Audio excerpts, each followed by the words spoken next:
उत्तर प्रदेश की सियासत में निषाद समाज के आरक्षण का मुद्दा एक बार फिर गर्मा गया है। निषाद पार्टी के राष्ट्रीय अध्यक्ष और योगी सरकार में कैबिनेट मंत्री संजय निषाद ने अपनी ही सरकार के सामने आरक्षण का मुद्दा जोरदार तरीके से उठाया है। उन्होंने साफ कहा है कि वह सरकार के साथ हैं, लेकिन अपने समाज के अधिकार की लड़ाई से पीछे नहीं हटेंगे। इतना ही नहीं, उन्होंने यहां तक कह दिया कि अगर सरकार चाहे तो उनका मंत्री पद ले सकती है, लेकिन आरक्षण के फैसलों में अब और देर नहीं होनी चाहिए।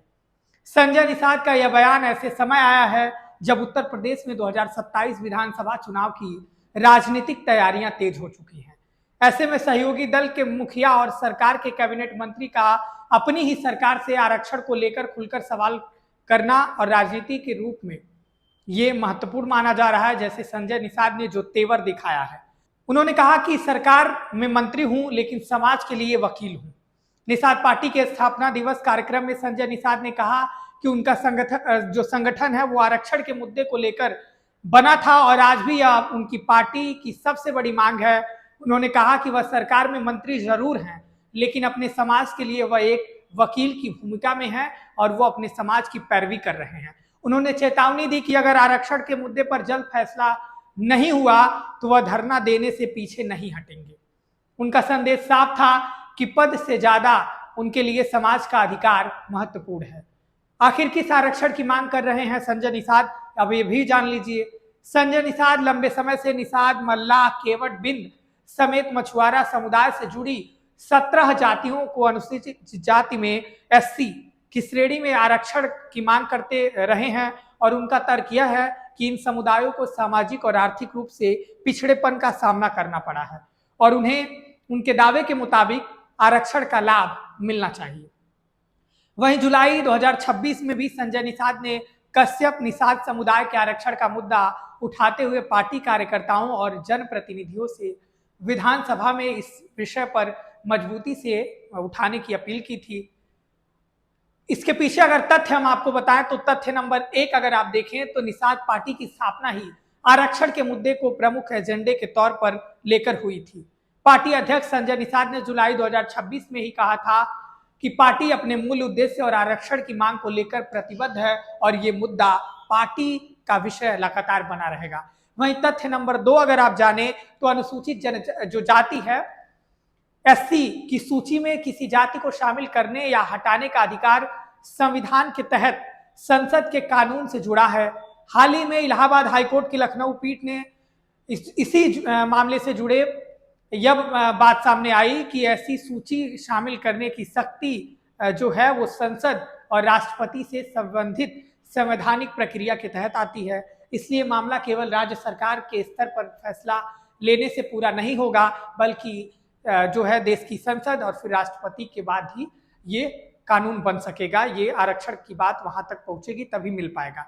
बीजेपी के लिए सबसे अहम मुद्दा इसलिए है क्योंकि निषाद समाज पूर्वांचल की राजनीति में एक महत्वपूर्ण सामाजिक समूह माना जाता है।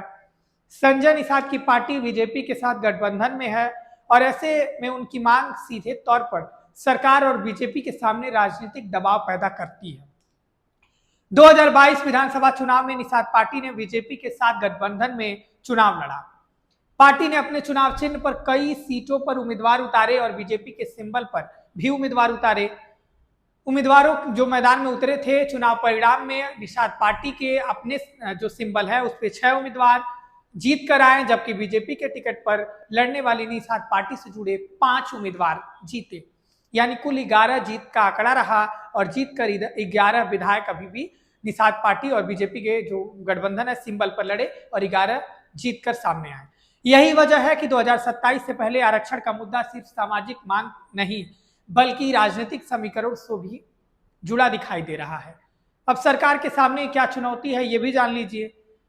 संजय निषाद का बयान सरकार के लिए इसलिए भी अहम माना जा रहा है क्योंकि वह विपक्ष के नेता नहीं बल्कि सरकार के कैबिनेट मंत्री हैं और बीजेपी के सहयोगी दल के अध्यक्ष हैं।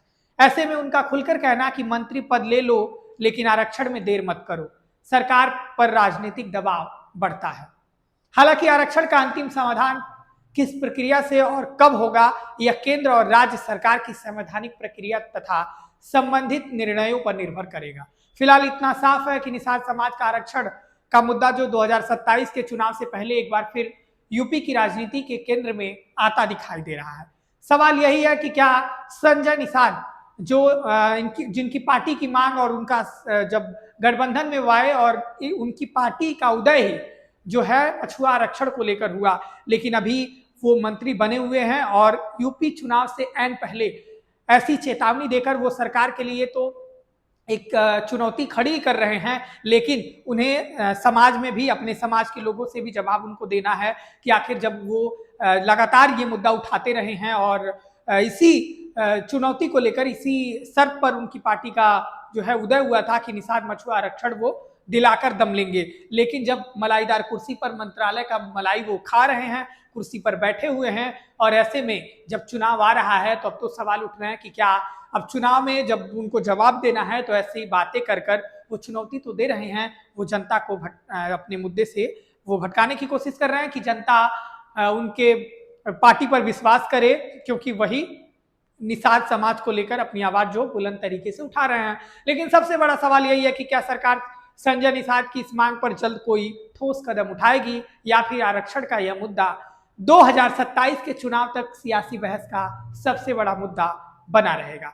हमारी भी नजर बनी रहेगी कि आने वाले समय में यूपी सरकार या केंद्र की सरकार जो संजय निषाद इस पूरे मुद्दे को लेकर आगे बढ़ रहे हैं, सरकार इसको क्या प्रतिक्रिया देती है, क्या उनकी मांगे मानी जाएगी या फिर संजय निषाद बगावत कर किसी और पार्टी में खेल जो है पाला बदल जाएंगे। अभी के लिए इतना ही। आप देखते रहें बेधड़क खबर। मैं था आपके साथ आतिश कुमार।